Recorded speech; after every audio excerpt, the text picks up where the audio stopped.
Middle of the country, but not middle of the road opinions. It's the podcast dedicated to sports in the air capital of the world. I'm going to Wichita. Wichita, Kansas, and beyond. With Tommy Castor and Weston Mills, this is Keeper of the Games. Hey, what's up? Welcome into Keeper of the Games, and it's the podcast where we talk about all things sports related in the air capital, Wichita, Kansas, and beyond. Along with Weston Mills, I'm Tommy Castor. It's been a little while since we've had a new episode of Keeper of the Games. Our last episode was that awesome interview with Matt Beatty from the Wichita Sports Forum, where we talked about COVID-19 and the brand new youth basketball league in Wichita, and then his thoughts on the investigation into the University of Kansas. It's been just over a week since we last had a new episode drop. We're back now with another brand new episode of Keeper of the Games. Weston, how are things going, man? Doing good. I think it's kind of interesting that as sports are starting to look closer and closer for you and I, this last week probably actually was about the least amount of sports that we had to talk about, which is kind of why we took the absence that we did. But we're getting closer to sports being back, whether it's in a different capacity or not. At least they're going to be back. And with that being said, we just still haven't had much content to talk about with the Wichita, Kansas City Metro sports. You know, what's that old saying that it's darkest right before the dawn? Yeah. I think that's kind of where we're at right now. I mean, it looks like that dawn that is just right on the horizon, that we're almost there with a bunch of sports in, maybe some different or altered ways moving forward, at least for the near future. But yeah, like you mentioned, there hasn't really been a whole lot happening in the world of sports. And, when we set out to do this podcast, a few months ago, and we were talking about it, we're like, yeah, we're going to do, 2 new episodes a week. And I think that's obviously still where we want to be. But if there's no sports to talk about, right, then it would just be you and I don't know, sharing recipes, for an hour, which I don't think anybody really wants to listen to. So, we waited a little over a week. We've got some content to talk about. And I don't know about you, I'm excited to launch into a new episode. Oh, absolutely.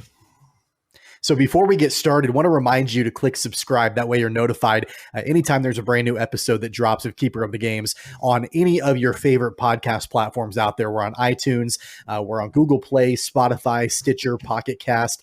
And then I also believe we've kind of been working on a couple new platforms. I believe we're on the iHeartRadio platform now and also on TuneIn Radio as well. So you can find us pretty much wherever you find all your favorite podcasts. You can also go online to cogpod.weebly.com. That's kogpod.weebly.com. That's our website, and on social media at Twitter, on Twitter and on Instagram at CogPod. And of course, you can always watch full episodes on Facebook and YouTube by searching Keeper of the Games. With that, let's get right into a new episode of the CogPod. We're going to talk about, well, what else have we been talking about, over the last few weeks, but the University of Kansas and the ongoing dispute with the NCAA, the investigation that's been going on into both the basketball and the football programs, but especially basketball at KU. So within the last 24 hours or so from the time that we've recorded this, there's been a kind of an interesting new development with the NCAA. So sources are saying that basically the allegations against KU, the NCAA has referred that to an independent panel made up of 15 different members that are not affiliated with the NCAA to hear the case of the University of Kansas. Now, there's a process that has to be gone through before this is official. There's no guarantee that this panel will actually hear the case of the University of Kansas, but kind of an interesting development that the NCAA at least is requesting that they prefer to not hear the case against the University of Kansas. So, Weston, I know you've had a little bit more of an opportunity to look through this than I have. What are your initial thoughts on this new development with the NCAA and KU? Yeah, I think it's really interesting. I think there's a couple different things that jump off the page to me right off the bat. And the first is, why is this not happening more often? I mean, I think I kind of had an understanding of the process that, when there's an NCAA violation and where it goes through. But with the stakes so high for these universities, we're talking, massive amount of monies. I mean, I think of like SMU and the death penalty that they got back in the day. Why are we letting the NCAA make the decision on their own allegations? It seems crazy that an independent panel is not looking at these things anyways. So I think it's a really good thing for the NCAA. And I'm wondering, I guess I'm wondering that, with it being as high profile as it is, and if penalties do come down, the NCAA has already taken such a bad PR hit over the last, 6 months, and probably go back farther than that. But, that way they can kind of step back and say, hey, look, this is an independent body decided that these allegations were appropriate. It's not just us trying to hammer down and stick with what we said all along, even though KU disputes it. So I think there's some positives for them. Now, I think the interesting part of all this will be is to see if, so I think there's a 14-day window, maybe. Nope, 20-day. A 20-day window for KU to either object or they can go ahead and just, suggest that they would prefer to go along with this and push it towards this IARP. And the reason why I think it's interesting to see what they do, to me, and this is just my old, you're taught as a lawyer, when you have the law, argue the law. When you don't have the law, argue the facts. So in more or less what you're doing there is you're playing on emotion when you don't have the law on your side. And to me, I look at this IARP as a group of individuals who are going to see what evidence is in this case, what the bylaws of the NCAA says, and particularly, as we talked last time, the importance of what exactly is defined as a booster. And they're going to be able to come out with a much more, I think, unbiased and clean approach to that than the NCAA saying, no, we think it means this, and KU saying we think it doesn't mean this. So if KU objects, to me, I wonder if that would be an indication that they actually don't think the way it's written is necessarily on their side, and they're making more of an appeal to emotion play than they are actually based on what the bylaws of the NCAA Constitution says. That's one of the things about the NCAA that, you kind of mentioned about why wouldn't the NCAA want to always turn things over to an independent panel? The NCAA historically has a tendency to play judge, jury, and executioner when it comes to any sort of violations or anything that they deem that is inappropriate or potentially breaking, those sacred NCAA rules. And so, a lot of times you don't particularly see them referring, cases to an independent panel.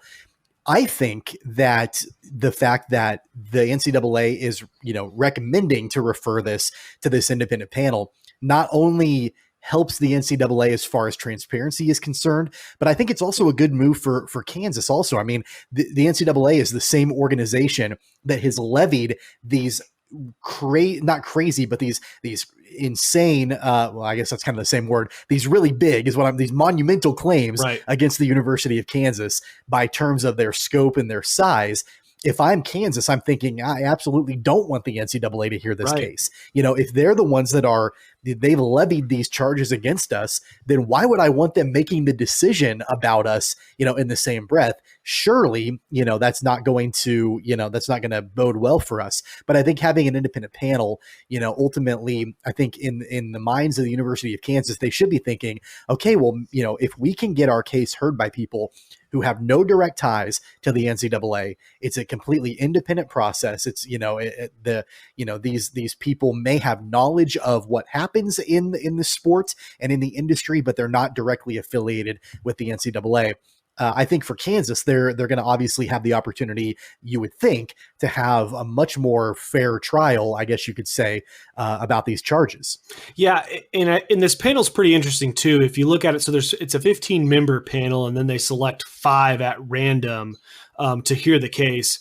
And with that being said, the 5 at random can be hearing multiple cases at the same time. So we really don't at this point have any indication of who might be on that panel.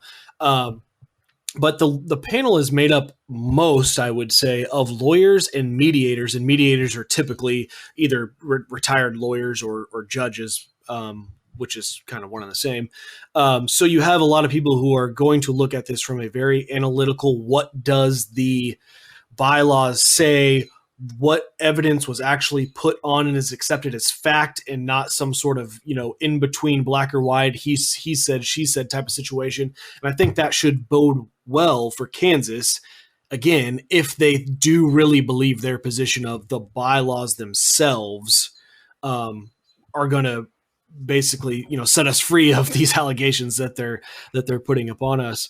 And with that being said, I'm not sure how, I don't think there's anything relevant to what happens with Kansas, but I thought it was interesting, and maybe you knew this, Tommy, but so the IARP, which stands for the Independent Accountability Resolutions Process.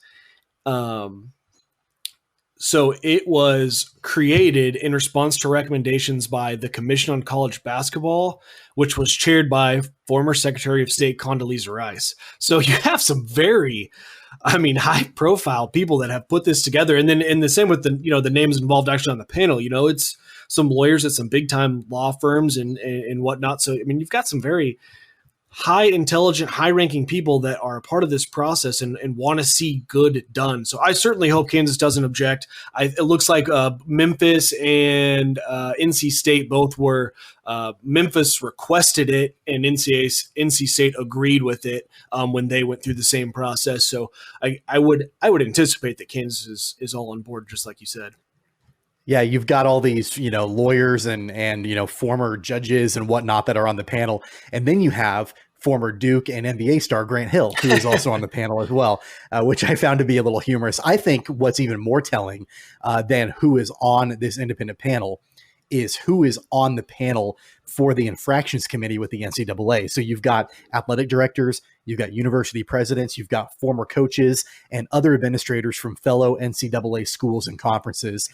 That's not always going to be an unbiased group of people. Right. You could have somebody that has bad feelings about, whatever school is, that their case is being heard, by that committee. So, I think that having that, and that would be who would hear, KU's case if it, did not end up going to that independent panel. There is obviously a process that's involved, like you mentioned, KU, can, they can appeal it if they want to, that they don't want the case heard, by this panel. The panel themselves could say, hey, we don't really want to hear this case. So I would imagine that's, kind of in the same vein as like the Supreme Court, right? The Supreme Court can say, hey, I don't, you can refer this case to me, but I don't really want to hear it. Right. And they don't have to, so in that case, then it would go back to the infractions committee with the NCAA. But I think one of the biggest things to keep our eyes on with this independent panel is that once they make a decision, it's final. There's no appealing by KU. So if it goes against them,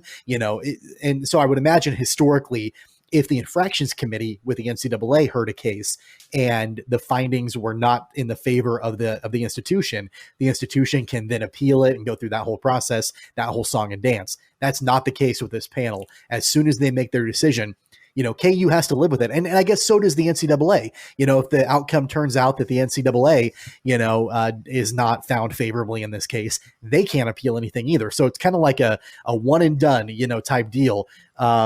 Your thoughts on that? Is that something that I think is a benefit, or is that, does not giving either party the opportunity to appeal, does that hurt that process at all? Well, I think you're right in part and wrong in part, because I think with this process, you're right. It can no longer be appealed within the process itself. But I think what the next step for Kansas has been all along, they keep talking about Kansas having the backing to do this, is to actually challenge it in a courtroom setting, actually filing a lawsuit in the District Court of Kansas saying this, this is, I don't even, because I don't have expertise in this, so I have no idea what suit they bring. I don't know whether it's breach of contract or what, I don't know, but that is the next step. And I certainly would not think that, and again, I don't know, this is just me speculating, that this IARP, while it is official and there's no appealing it, I think that just means no appealing it within the process of itself.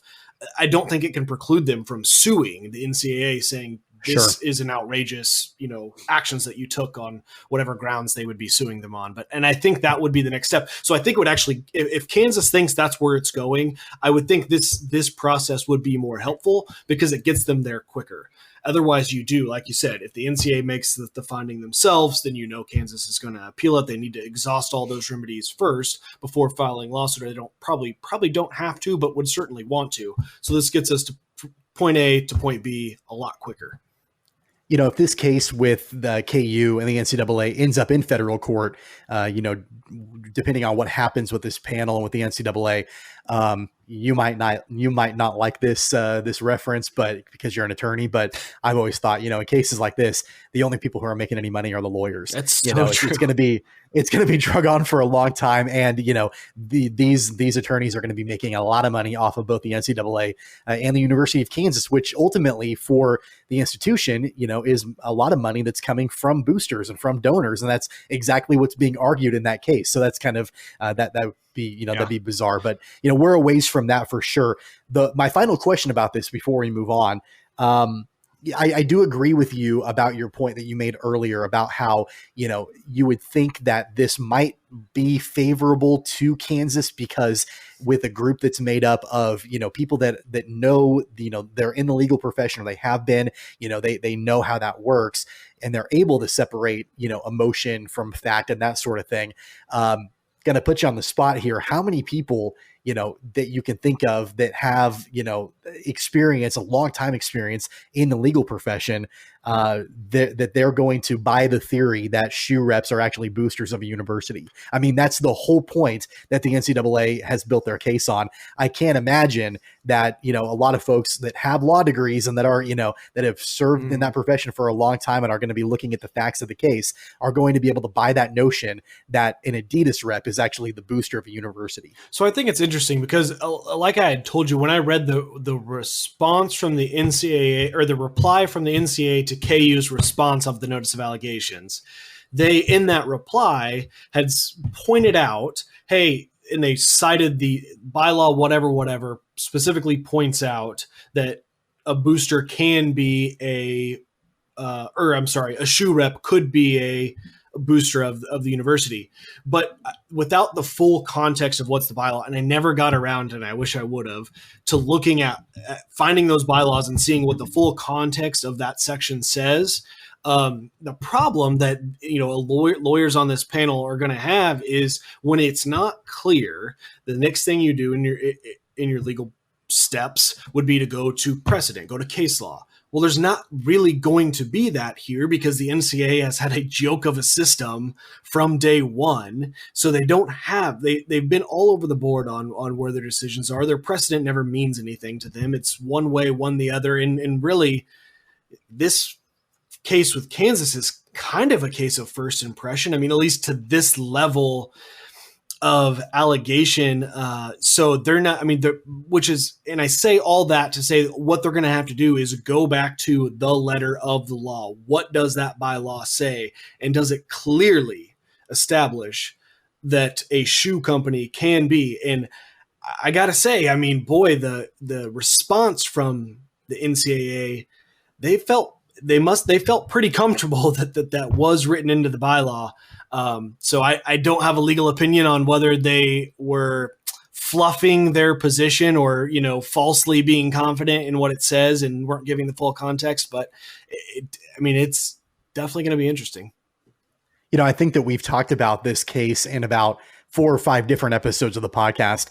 And I've got to hand it to you. I think that's the first time I've ever heard you be negative about the NCAA. Like, you actually talked about how their system was a joke as far as hearing cases and that sort of thing. So we finally got that out of you for sure. But yeah, we'll definitely keep an eye on how this develops and what this ends up looking like. Obviously we are nowhere near the end of it, but it is interesting to know that now the NCAA has referred the case to an independent panel. We'll make sure to keep you posted on future episodes and get Weston's pretty solid legal opinion on everything as well. One thing I will mention is that this podcast is going to be a lot different when games actually start again and we're actually talking about the games at hand as opposed to legal battles in the courtroom. I think the whole tone of the podcast may change quite a bit. We're going to stay on the. I think I wanted to start the podcast to jump away from my day profession and kind of slip into that sports, and we've ended up just me more using about 1/10 of my law degree to give some sort of half-efforted legal advice on this podcast.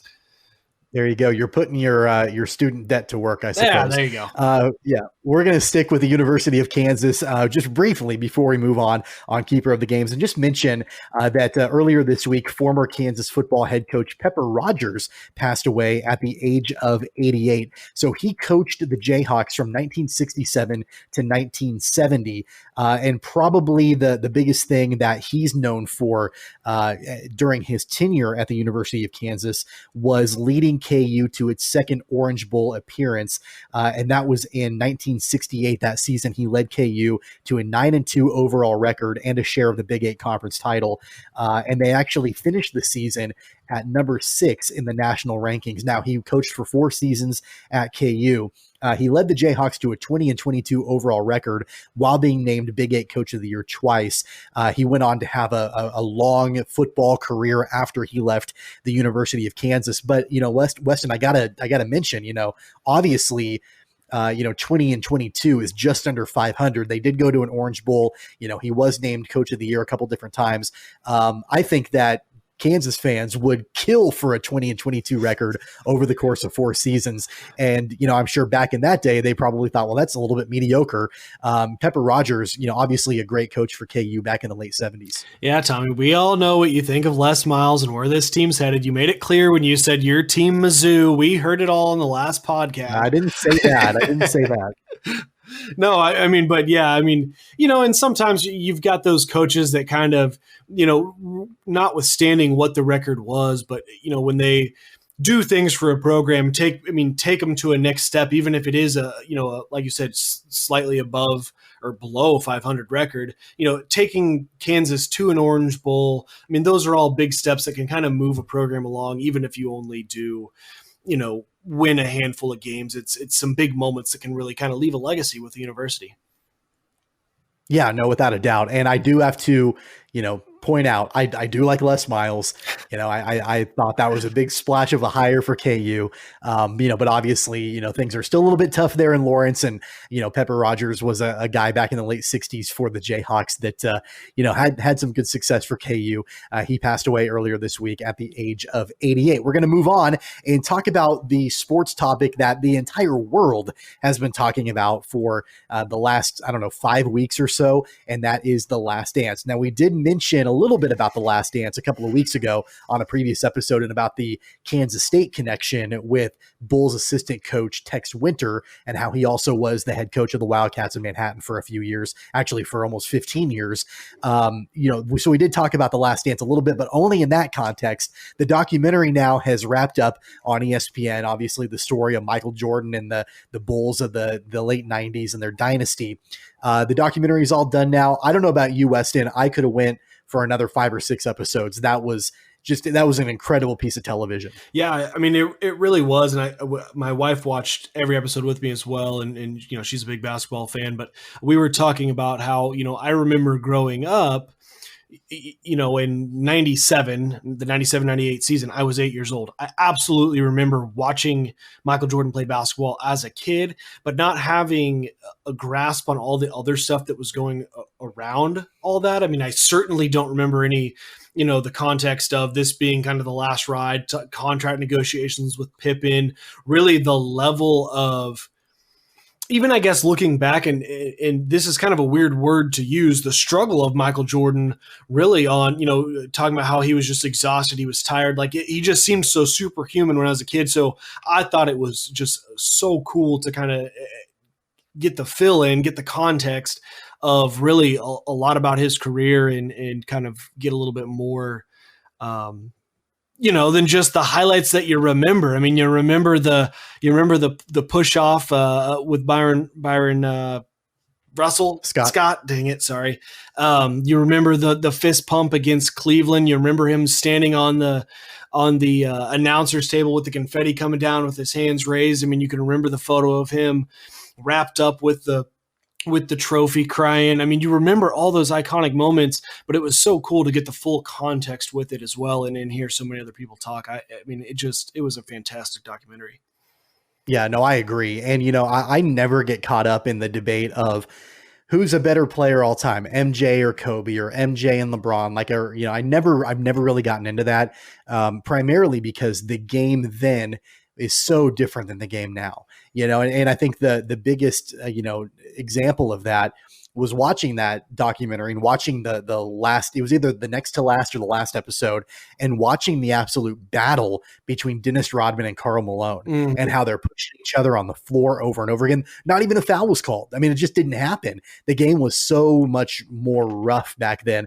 You look at the Pistons teams that, their whole strategy was to just beat the crap out of Jordan, and they were the bad boys, and that's what they did. A lot of physicality, even saw that back in the 80s with the Celtics, and, they were a pretty blue collar team, and they were tough, and, they like to get, they like to kind of tussle down low.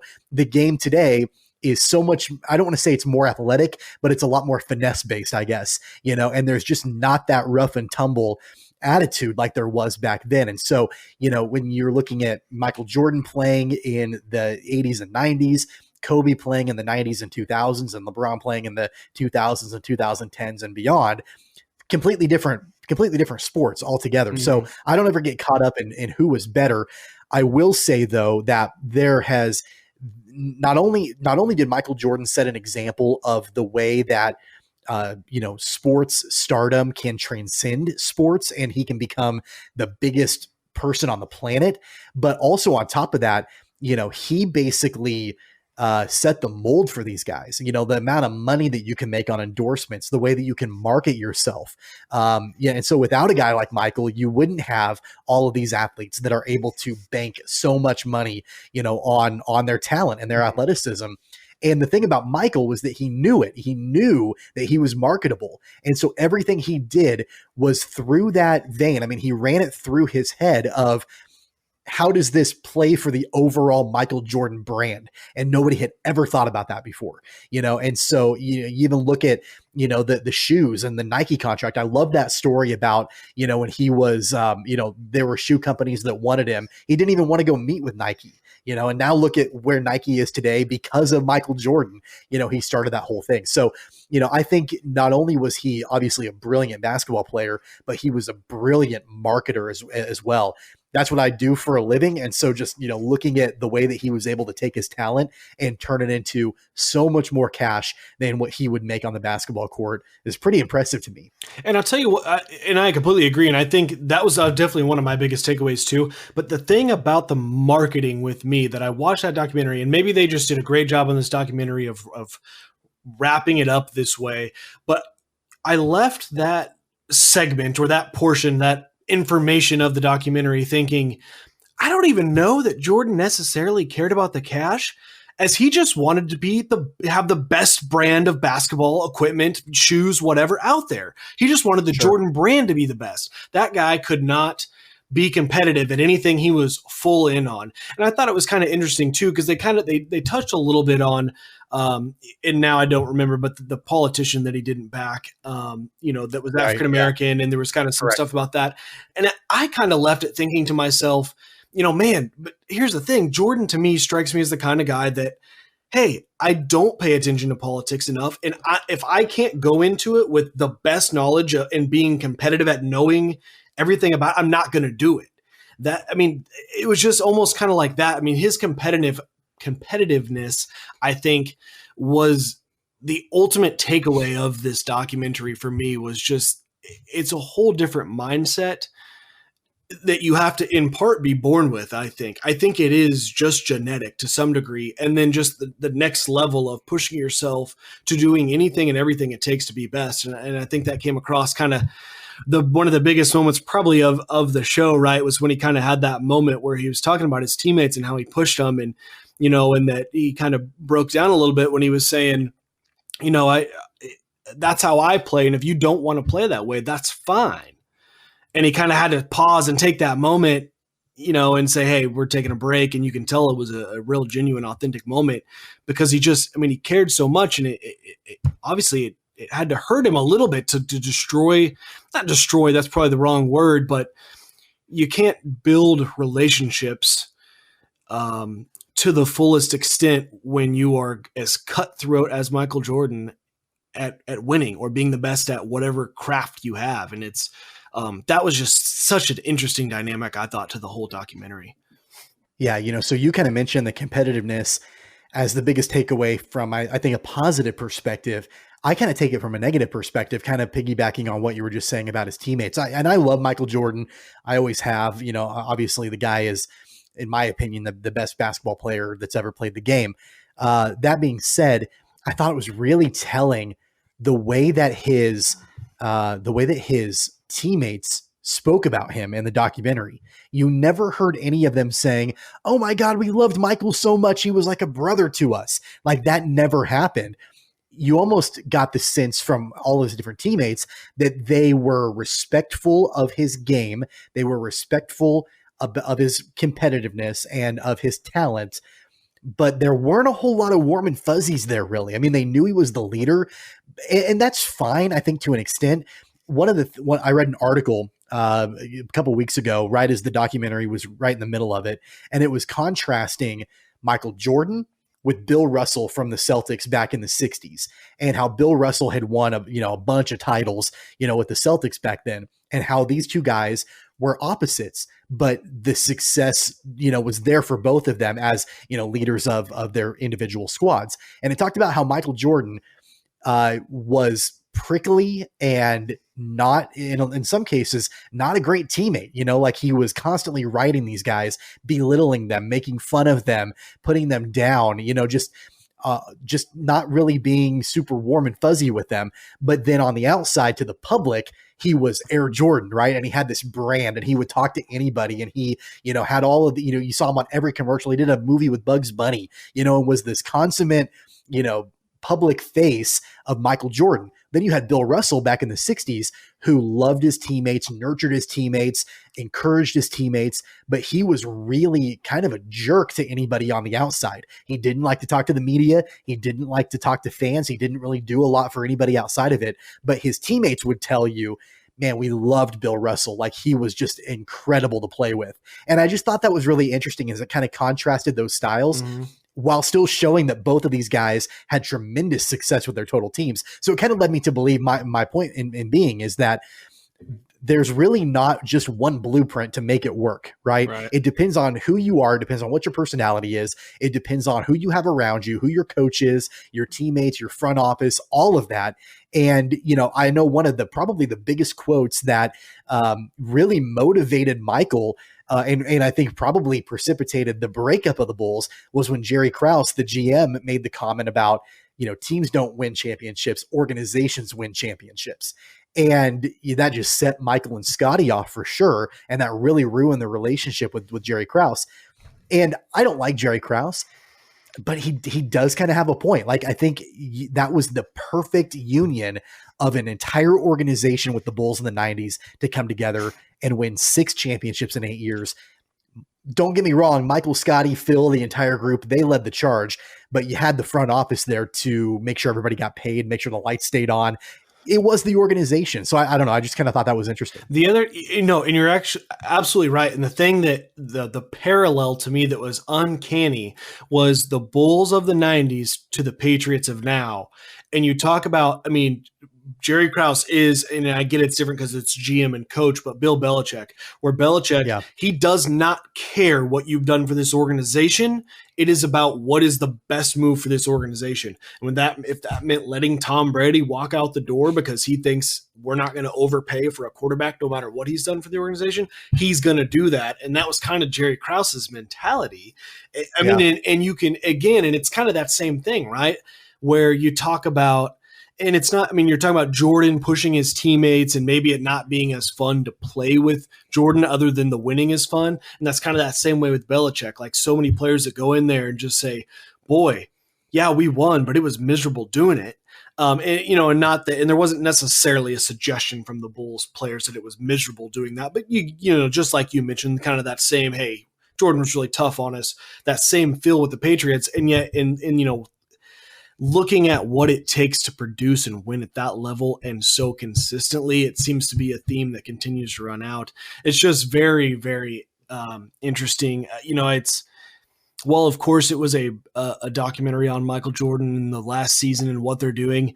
It really was kind of, I thought, a cool look into like winning and success. And you're right. I think you're really hitting the nail on the head too by saying, look, there are other ways to do it. But I mean, Michael Jordan being accepted as, the best basketball player of all time with, one or two maybe arguments. Here's how he did it, and look how extreme he had to be to get to where he was. That's just a cool, a whole other cool dynamic than just caring about the Bulls in the 90s and Jordan. It was just this awesome documentary at a time when we needed to have that documentary.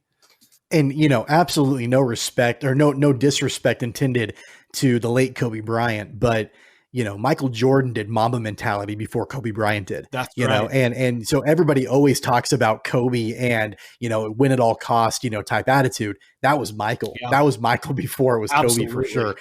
You mentioned going back kind of on the coaching, the coaching tree, the coaching segment, talking about Bill Belichick. I think that, everybody knew how amazing of a basketball player Michael Jordan was.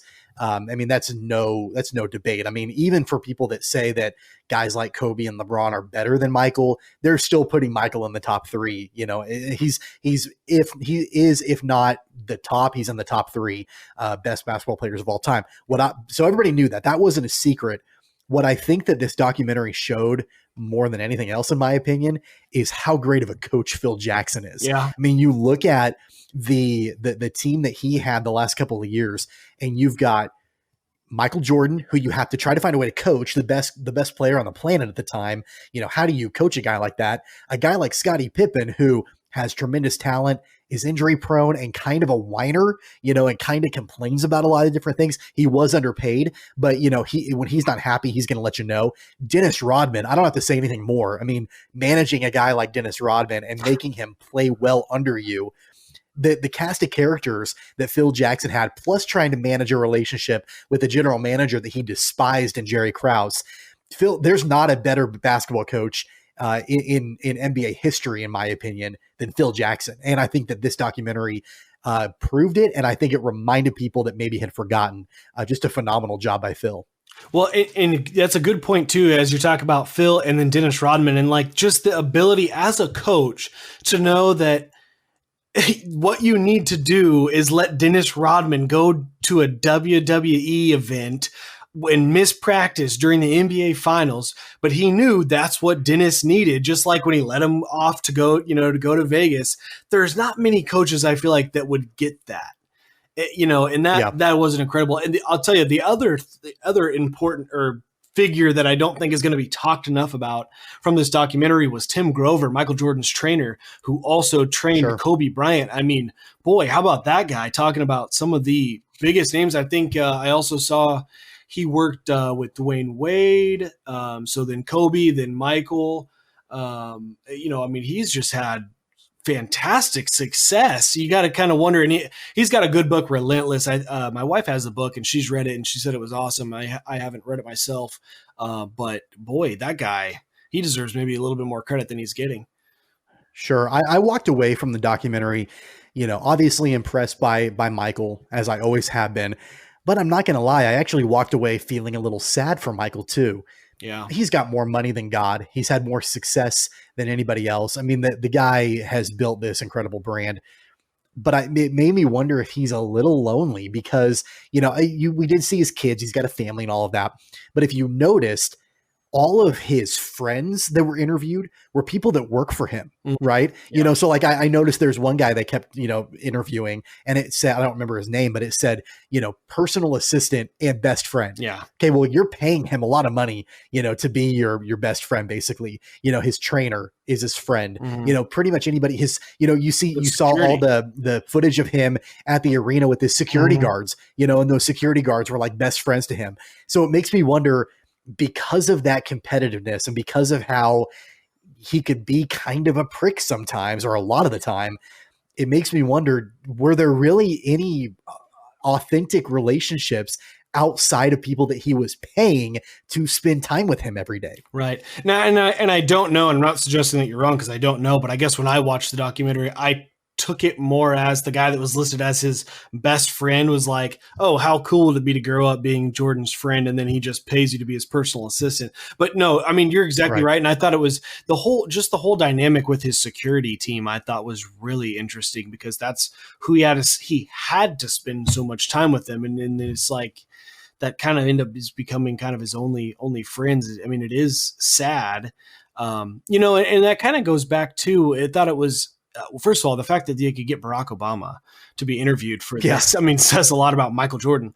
But when he was kind of talking about, you know, hey, look, he not only did he transcend what, you know, and at the time what an African-American athlete could be, but he did this without social media and was still the biggest name, opened up international markets for the NBA with no social media, literally just crafted his name on his game, says so much about him. And, you know, and that's why I think it's so interesting to see how, you know, you get the athletes today, their ability to be so connected with everyone. And yet Jordan is still the biggest name out there. And he did it without all of that, is, I think, speaks incredible volumes to him and what he's accomplished. Sure. So we'll close this topic. I've got one story to tell you from my childhood. So obviously I'm a little bit older than you, a couple of years older than you, not by a ton, a couple of years older than you. And I think it was probably 1993, 1994. And, you know, I was a big NBA fan, you know, back in those days, loved Jordan, loved the Bulls. My parents gave me the choice. They said, all right, we're going to buy you an NBA jersey to wear. And, you know, we didn't have a ton of money growing up, and I didn't have like a ton of, you know, sports stuff to wear.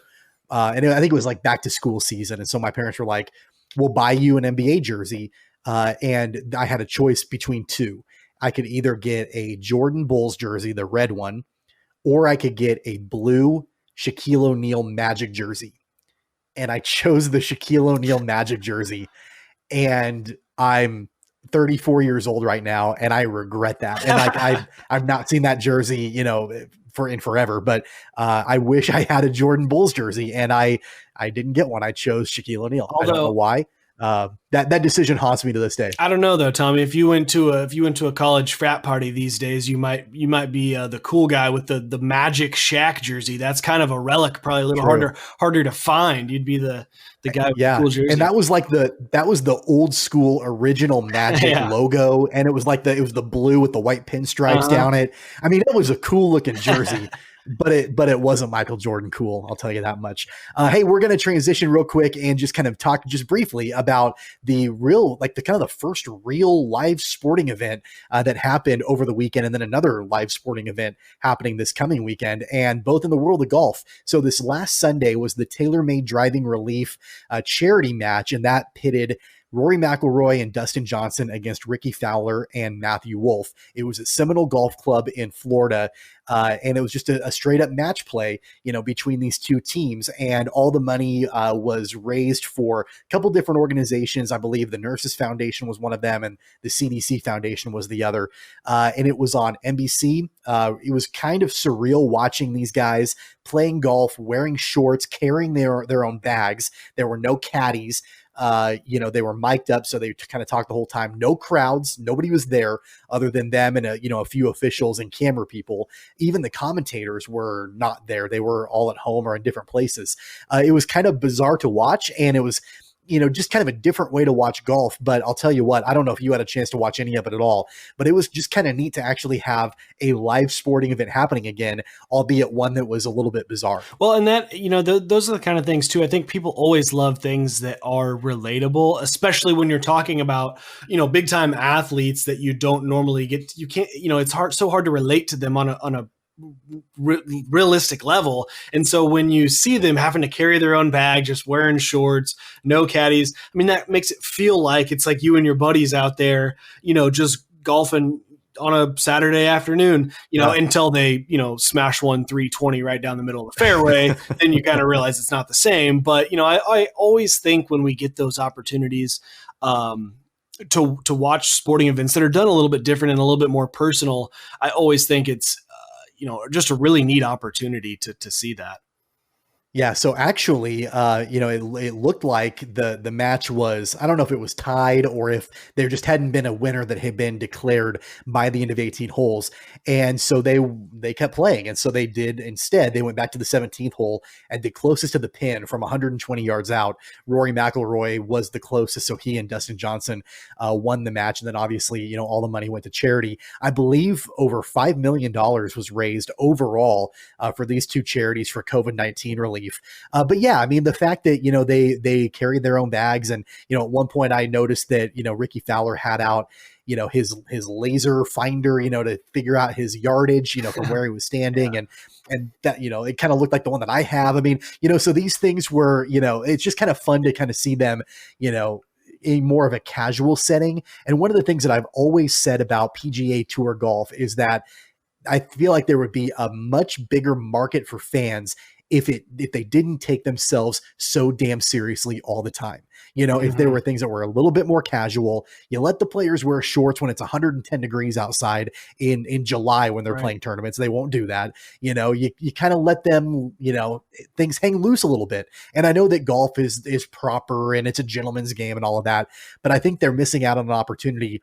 And I think that this event this past Sunday kind of proves that there's a market for more casual golf, to be on TV. It doesn't have to be so prim and proper all the time. Yeah, no, absolutely. And I had saw some commentary from our friend Tyler Litton saying that he was kind of suggesting that he loved the event, but was almost wanting a little bit more like trash talk or talk back and forth between the players. And I think you're right. And you can even look to other sports like, the NBA does a great job at marketing their individual players because, you're just seeing them out there in shorts and a jersey, as opposed to like the NFL that sometimes has a hard time marketing players outside of the quarterback because they've got pads and all this stuff on, and they just don't, you don't feel like you're connecting with them on a personal level. And just like you said, like with the golf, when you let them be like the boys on a Saturday, you feel a little bit more of a personal connection, and it's just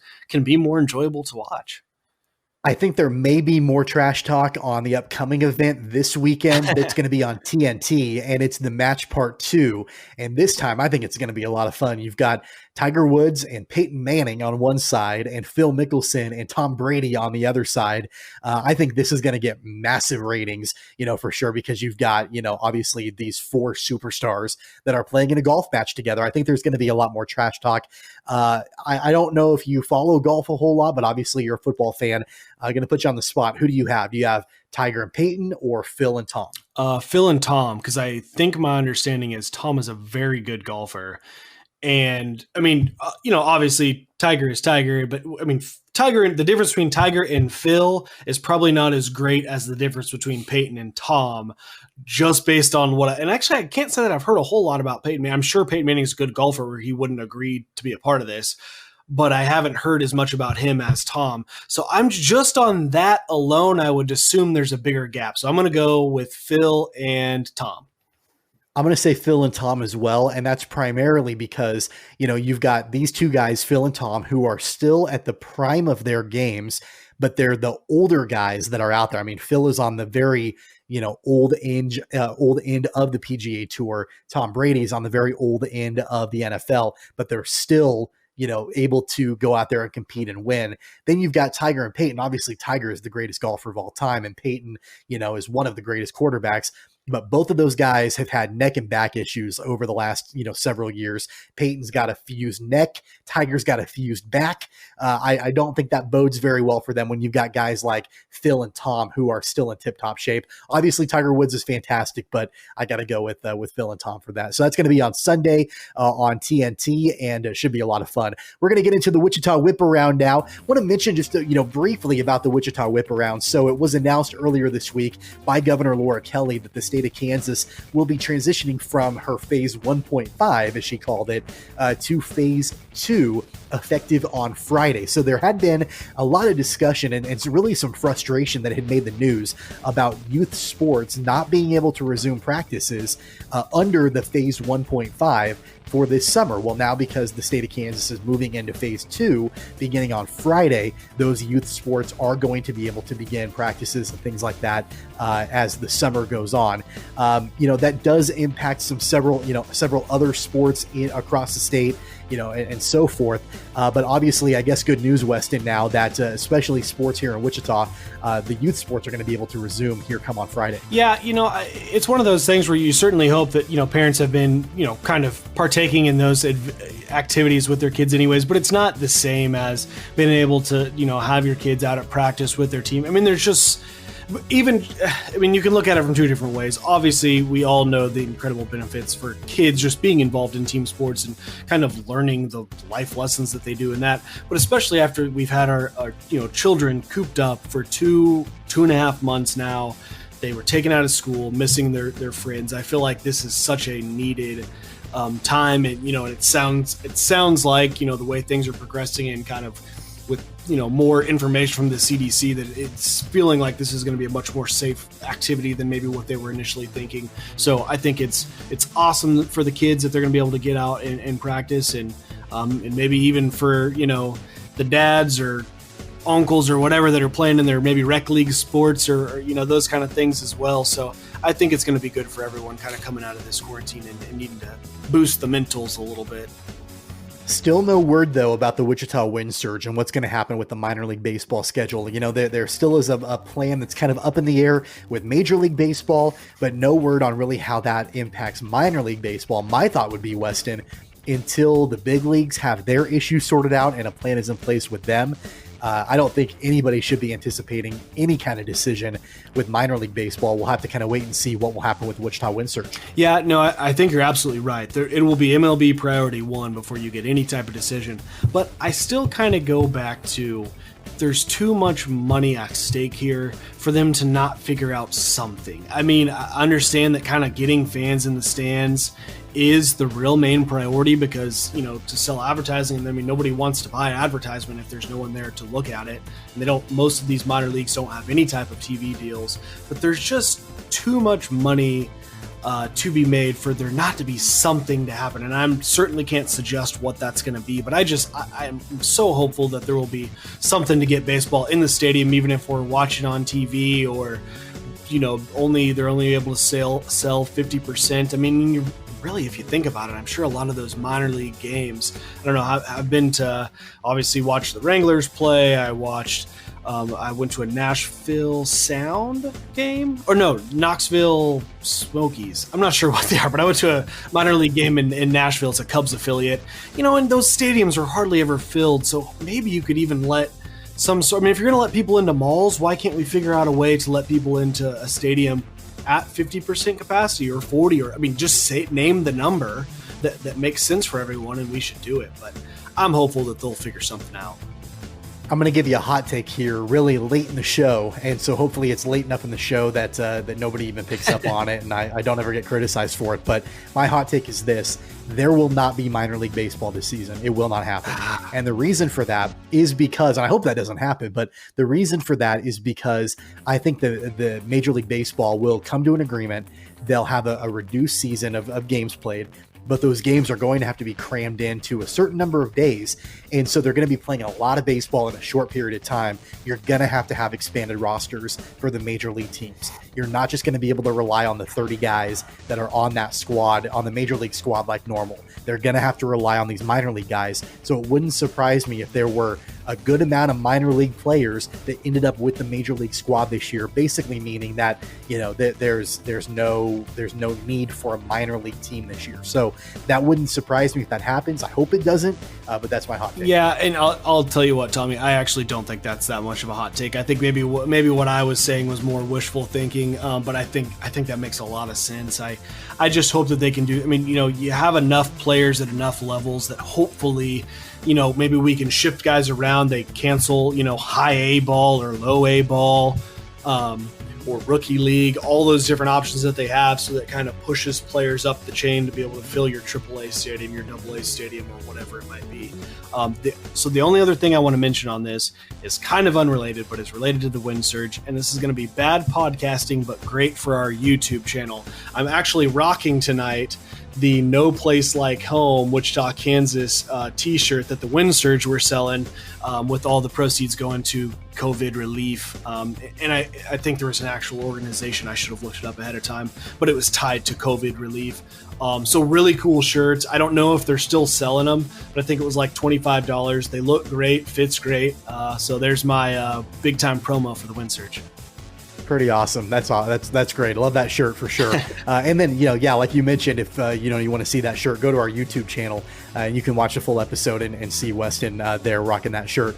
The final thing in the Wichita Whip Around before we transition out of it that is related to COVID-19 and everything that's been happening is that we do know that the Greg Marshall basketball camps here in Wichita that were scheduled for this summer have been canceled. So those will not be happening.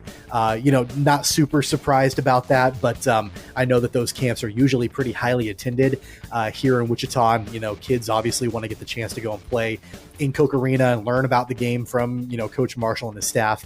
But that camp, those camps will not be happening this summer due to COVID-19. So that's going to wrap up our Wichita Whip Around today. Before we wrap up, we're going to talk about our Finally Funny, which I feel like it's been a while since we've actually had a Finally Funny on the show. But today we do have one. And I know you're really excited to talk about this because of how big of a fan you are of Pardon My Take and the entire crew there at Barstool Sports. And so I'm not even going to give a synopsis because you know more about it than I do. I'm going to let you give the synopsis about what's been going on with the guy by the name of Coach Duggs. Yeah. So for those of you who don't follow Pardon My Take, which is one of the biggest sports podcasts really out there, but it's a Barstool Sports product. It's hosted by Big Cat and PFT, and Big Cat has been doing a Twitch on his old NCAA football. I think it's 2014, whatever the last season was that they made NCAA football. And so he created a coach called Coach Gus Duggerton. And, started off, I think he started at Florida State. And then the way that the game works is at the end of the season, when you're in this mode, it like puts offers out there like, oh, hey, you can either re-sign with your team or is, putting an offer, to go coach wherever else. And when you're coaching, you're actually playing the game too. So that's kind of the part that he streams on Twitch. I don't know how many folks we have listening follow Twitch or know what Twitch is, but it's basically for all the esports out there. So anyways, he went out he coached at Florida State, went to USC, and then went to Texas Tech, and now is at Tennessee. And the reason we tell you all this, the funny part about this, is it has absolutely blown up. When he went from UCLA, he had Matt Leinart commenting on Coach Gus Duggerton and what he was doing, to when he went to Texas Tech. We had Patrick Mahomes retweeting, welcome to Red Raider Nation or whatever. Had the actual Texas Tech football team, athletic department, the compliance part tweeted at him saying, hey, we expect a clean program running. Now you've got him leaving for Tennessee, and Tennessee, the Tennessee football account rolling out a tweet with him and Phil Fulmer kind of accepting him in. And I think what's kind of added some comedy to him when he was at Florida State, there was a very large gentleman who was a fan of Big Cat and a fan of Florida State who actually looked like the created video game guy. So he went out and took a photo in a Florida State polo with a little headset on saying he was Coach Duggerton. And they have now got that guy to go along and put on a shirt and take photos and stuff all the way to the end. And so, I don't know, Tommy and I talked about it. If you're following along, you'll probably get what's funny about it and the humor behind all these massive organizations just, recognizing some podcaster who's has a fake football coach. But it's been pretty funny. Who's playing video games. That's right. Like, it's not even real football. It's a video game. Right. Yeah. I don't know. I think, one of the things that is just so bizarre about all of this is that this would never happen in normal times, right? If there were actually legitimate sports that were going on right now, nobody would be paying attention to this. But because there's nothing else going on right now, people are going crazy for it, and I thought it was just, nuts that, I mean, when I don't know, I don't follow it as much as you do, but I've definitely seen on Twitter, what's going on with Coach Duggs and all of that. And it looked like Patrick Mahomes was actually heartbroken that Gus Duggerton, this fictional football coach, was leaving Texas Tech to go to Tennessee. I even saw a couple of NFL players that I don't know who they were, but they were alums of one of the schools that this guy was the coach at. And they're doing videos on social media, about him and about how, how great it is that he's leading the program and all this stuff. And even schools. So what I've noticed is that Big Cat, whenever he's got a big game coming up, he'll let folks know, all right, hey, I'm going to be live streaming this. I'm playing this game on this day at this time versus this opponent. Even the opponent's programs on Twitter are getting involved in it. Like I noticed that Texas Tech was playing Kansas, and the Kansas football Twitter, was all over it, I don't even know what they were saying, but like everybody's trying to get involved in this, and it's almost become like the Coach Doug's movement. It's crazy. It really, it's been a complete spectacle, and and that's, I'm a fan of Barstool. I'm a fan of the Pardon My Take guys. It's incredible. I think the kind of the connection they've made and the, they come off, and I think this is kind of the brand that people are trying to create in podcasts now, moving as a whole, but they're just like buddies with all these NFL guys, college players. Like, they had Joe Burrow on, they were Burrow was giving him advice on how to read defenses, but on the video game. It is really just bizarro world, but it's been fun to watch. I think that we need to try to find some kind of angle that we can exploit for our podcast. Yeah. I don't know what that is, but we need to start thinking about that. I'm all in on it. Yeah. The other podcasting note is that, if we can find an angle to exploit, maybe we can end up making close to that $100 million that Joe Rogan is going to be making with Spotify. Joe Rogan got the bag. Oh my God. Yeah, we've got a ways to go to get to that level, but we can get there with your support and you listening to the podcast. So before we wrap up, I want to remind you to hit that subscribe button. That way, anytime we have a brand new episode that drops, you'll be notified on your favorite podcast platform. We're talking iTunes, Google Play, Spotify, iHeartRadio, TuneIn, Stitcher, Pocket Cast, all of them. You can find us right there and listen to brand new episodes and archived episodes of Keeper of the Games. You can watch full episodes on YouTube and on Facebook by searching Keeper of the Games. Follow us on Twitter and Instagram at CogPod. And of course, you can always follow us individually. Weston, tell them your Twitter handle. At WMills94. And you can follow me at Tweets from Tommy. Until next time, for Weston Mills, I'm Tommy Castor. You've been listening to Keeper of the Games. Take care, guys. You've been listening to Keeper of the Games with Tommy Castor and Weston Mills. Don't forget to subscribe, download, and listen on all major podcast platforms like iTunes, Google Play, Spotify, Stitcher, and more. Find the podcast and videos on Facebook and YouTube at Keeper of the Games, and follow the podcast on Twitter and Instagram at CogPod. That's KOG Pod.